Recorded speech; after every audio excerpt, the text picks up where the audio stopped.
منظر مجھے کچھ خبر نہیں اس ناکامی کے،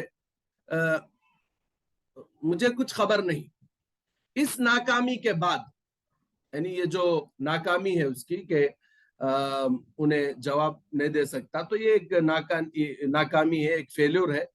اس کے بعد، ناکامی کے بعد پہلے اس کو جنت کا منظر دکھایا جاتا ہے اور کہا جاتا ہے کہ اگر تم ایمان لاتے اور نیک اعمال کرتے تو تمہارا ٹھکانہ یہاں ہوتا۔ پھر اس پر اللہ تعالیٰ کا عذاب مسلط ہو جاتا ہے، اس کے نیچے آگ بچھا دی جاتی ہے، اس کے لیے دوزخ کا دروازہ کھول دیا جاتا ہے، فرشتے لوہے کے ہتھوڑوں سے اس کو ایسا مارتے ہیں کہ جنات اور انسان کے علاوہ سب اس کی آواز سنتے ہیں۔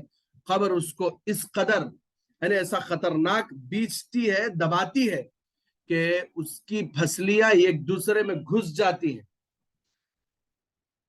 اس کے بعد بدصورت خراب کپڑے اور بدبو میں اس کا عمل حاضر ہوتا ہے، اس کا جو عمل ہے وہ ایک دم بدصورت خراب کپڑے اور بدبو میں اس کا جو عمل ہے وہ ظاہر ہوتا ہے۔ تو وہ کہتا ہے کہ اے رب قیامت قائم نہ فرما، اے رب قیامت قائم نہ فرما۔ عالم برزخ میں نیک اور مومن بندوں پر اللہ تعالیٰ کی رحمتیں اور اس کا انعام ہوتا ہے، اور کافروں اور نافرمان مومنوں پر اللہ تعالیٰ کا عذاب ہوتا ہے۔ اللہ تعالیٰ کے اس انعام یا عذاب کا تعلق مردے کے جسم اور روح دونوں سے ہوتا ہے۔ چاہے مرنے والے کا جسم مٹی میں خاک ہو گیا ہو، یا آگ میں جل گیا ہو، یا پانی میں ڈوب گیا ہو، یا درندوں، پرندوں اور مچھلیوں وغیرہ نے کھا کر ہضم کر دیا ہو، کچھ بھی ہو، بہرحال یہ جو برزخ میں اس کے ساتھ جو بھی معاملہ ہوتا ہے اس کے جسم کے ساتھ اور روح کے ساتھ، دونوں کے ساتھ ہوتا ہے۔ مردے کے جسم اور روح سے اللہ تبارک و تعالیٰ کے انعام یا عذاب کی کیفیت و حالت کا صحیح علم اللہ تعالیٰ ہی کو ہے۔ ہماری سمجھ میں آئے یا نہ آئے، ہم کو اس پر ایمان لانا ضروری ہے۔ یعنی عالم برزخ کے ساتھ ایگزیکٹ مردے کے ساتھ کیا ہوتا، اس کا جو علم ہے وہ صرف اللہ کے پاس ہے۔ ہم لوگوں کی سمجھ میں آئے نہ آئے، ایسا کیسا ہوتا، ویسا کیسا ہوتا، وہ ایسا ہے نا، وہ ایسا نہیں، کچھ بھی لاجک یہاں پہ ڈھونڈنے کی ضرورت نہیں، بس اللہ نے کہہ دیا ہے، اللہ کے نبی نے بتا دیا تو ہوگا تو ہوگا بس۔ مردے کے سامنے قیامت تک روزانہ صبح و شام اس کا ٹھکانہ جنت یا دوزخ پیش کیا جاتا ہے۔ جنتی کو جنت دکھا کر خوشخبری دی جاتی ہے اور دوزخی کو دوزخ دکھا کر اس کے خوف کو بڑھایا جاتا ہے۔ ہم مسلمانوں کا عقیدہ ہے کہ برزخ حق ہے، ہر ایمان والے کو اس پر ایمان لانا ضروری ہے۔ آئی بات سمجھ میں؟ سوالات دیکھیے۔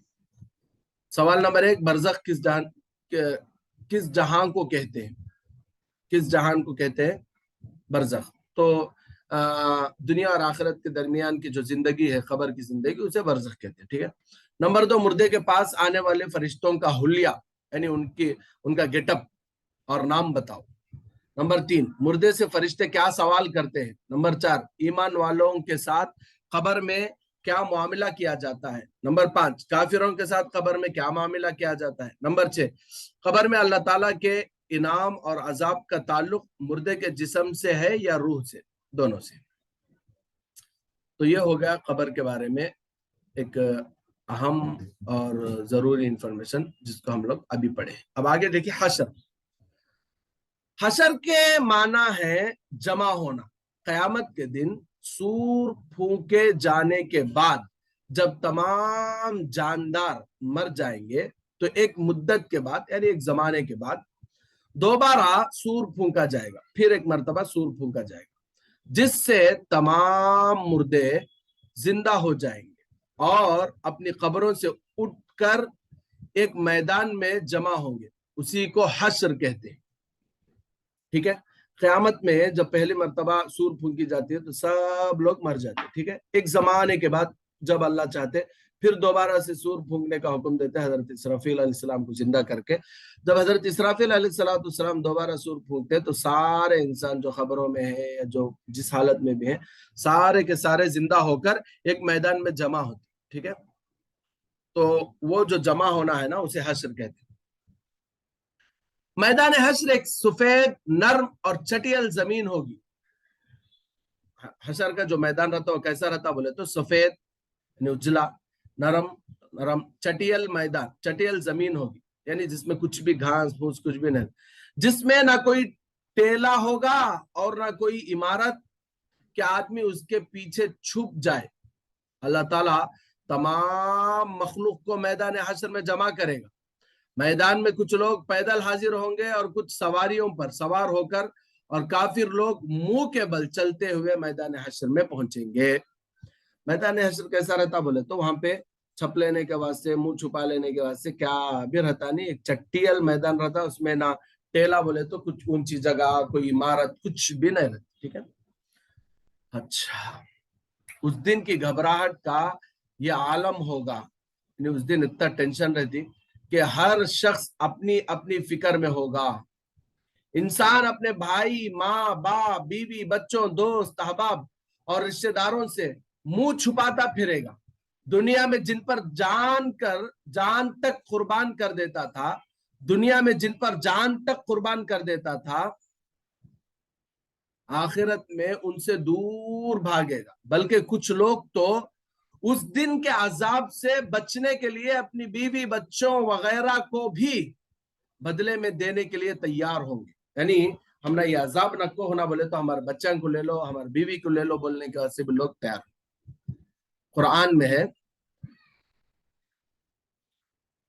قرآن میں ہے دیکھیں سورہ معارج میں ہے, مجرم یہ چاہے گا کہ دن کے عذاب سے چھوٹنے کے لیے اپنے بیٹے فدیے میں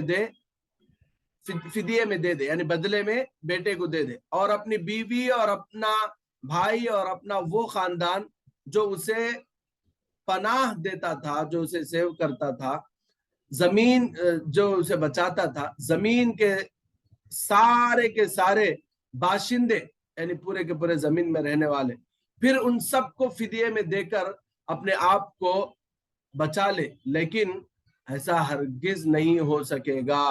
وہ تو ایک بھڑکتی ہوئی آگ ہے جو کھال اتار دے گی. سورہ معارج آیت نمبر 11 سے سورہ معارج آیت نمبر 11 سے 16 تک یہ میٹر ہے, جس کے اندر یہ بتایا کہ اس دن قیامت کا دن ایسا ہوگا کہ لوگ وہاں پر ہے نا, میرے بیوی کو لے لو, میرے بچے کو لے لو, مجھے چھوڑ ڈالو, میرے بھائی کو لے لو, ایسا بول کر سوچیں گے. لیکن وہ سب کیا بھی چلتا نہیں.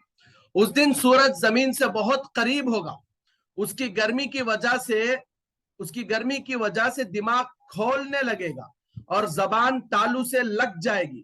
کافر و مشرک اور نافرمان لوگ پسینے میں ڈوبے ہوئے ہوں گے, جن کے